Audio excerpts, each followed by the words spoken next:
नमस्कार, ज्योतिष जायका किचनमध्ये तुमचं खूप खूप मनापासून स्वागत।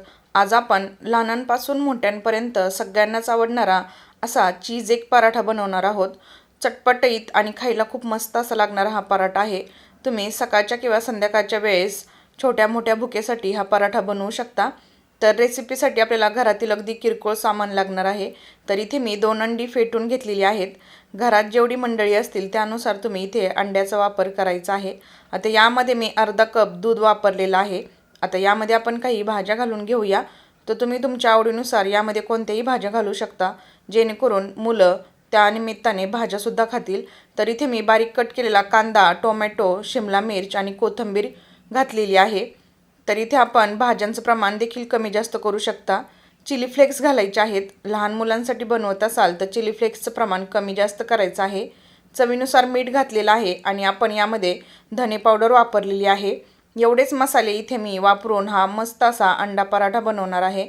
तर इथे बघू शकतो आपण अंडा आपण व्यवस्थित फेटून घ्यायचं आहे। तर हे मिश्रण आपलं पराठा बनवण्यासाठी तयार झालेलं आहे। आता आपण बाजूला ठेवूया। तर दुसरीकडे आपण पोळी लाटून घ्यायची आहे। तर इथे मी हेल्दी पराठा बनवत असल्यामुळे गव्हाचीच पोळी इथे लाटून घेणार आहे। तर अशा प्रकारे आपण गोलाकार पद्धतीने पोळी लाटायची आहे। त्यानंतर आपण ती चौकोनी आकारामध्ये कट करून घेणार आहोत।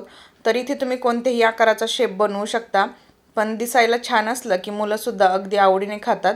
तर इथे बघू शकतो आपण मधोमध अशा प्रकारे कट करून घ्यायचं आहे। त्यानंतर साईडच्या दोन्हीही बाजू व्यवस्थित फोल्ड करून घ्यायच्या आहेत, म्हणजे याला प्रॉपर असा स्क्वेअर शेप भेटेल। तर इथे बघू शकतो आपण आता हे व्यवस्थित फोल्ड करून घ्यायचं आहे। व्हिडिओमध्ये मी जसं दाखवते त्याप्रमाणे आपल्याला शेप बनवून घ्यायचा आहे। तर आता हा आपण स्क्वेअर पराठा लाटून घ्यायचा आहे। तर फार कमी मेहनतीमध्ये हा पराठा तयार होतो। मुलं खेळून आली किंवा संध्याकाळच्या छोट्या मोठ्या भुकेसाठी तुम्ही हा पराठा अगदी 10 मिनिटांमध्ये तयार करू शकता। त्याचबरोबर हेल्दी असल्यामुळे मुलांचं पोटसुद्धा भरल्यासारखं होईल। तर इथे बघू शकतो आपण हा पराठा आपला व्यवस्थित लाटून तयार झालेला आहे। आता आपण पुढची प्रोसेस पाहूया। तर सुरुवातीला आपण जे अंड्याचं मिश्रण बनवलेलं त्या मिश्रणामध्ये हा आपल्याला पराठा व्यवस्थित डीप करून घ्यायचा आहे, म्हणजे याला अंड्याचं कोटिंग करून घ्यायचं आहे। दुसरीकडे आपण गॅसवरती तवा गरम करत ठेवलेला आहे। आता हा पराठा आपण लगेच उचलून तव्यावरती टाकायचा आहे। थोडंसं तव्याला तेल लावून घेतलेलं आहे आणि हा पराठा आपण यावरती असा पसरवून घ्यायचा आहे। वरून आपण जे अंड्याचं मिश्रण आहे ते असं व्यवस्थित लावायचं आहे, जेणेकरून खाताना चपातीसारखं वाटलं नाही पाहिजे। तर इथे बघू शकतो आपण थोडंसं मिश्रण लावून घेतल्यानंतर हा पराठा आपण दोन्हीही बाजूनी व्यवस्थित शेकून घ्यायचा आहे। दुसऱ्याही बाजूला आपण अशाच प्रकारे अंड्याचं थोडंसं मिश्रण लावून घ्यायचं आहे, जेणेकरून आपला पराठा गुबगुबीत असा तयार होईल।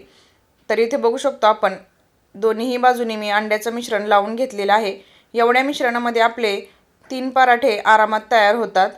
तर अशा प्रकारे हा नाश्ता तुम्ही नक्की ट्राय करून पहा आणि रेसिपी कशी वाटली हे मला कमेंटमध्ये नक्कीच सांगा। रेसिपी जर आवडली तर चॅनलला लाईक आणि सबस्क्राईब करायला विसरू नका।